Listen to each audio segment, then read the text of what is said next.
D&D gets a pretty bad rap for being super nerdy, which, yes, but no.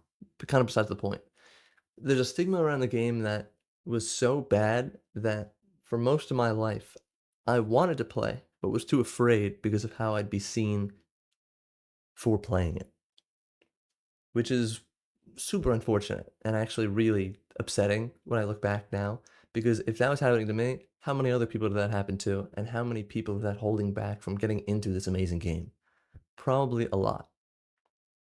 Because even back in the day, I remember being in gym class, talking to, not my smoothest move, but talking to a girl about it, thinking about how I wanted to actually play.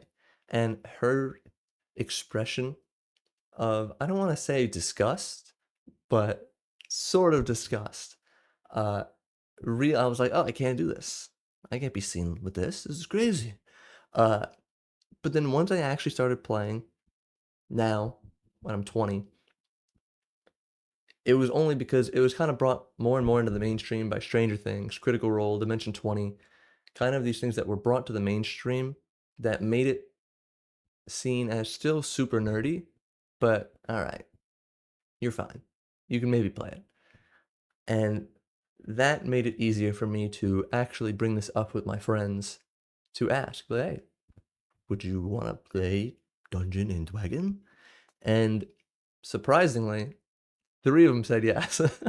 Uh, and once I actually took the leap beside all of them, I actually regretted the time I lost in the game, because that's years of experiences, journeys, adventures, characters, and laughs with your friends that I missed out on, but now I'm glad that I don't have to for the future, and you don't have to either.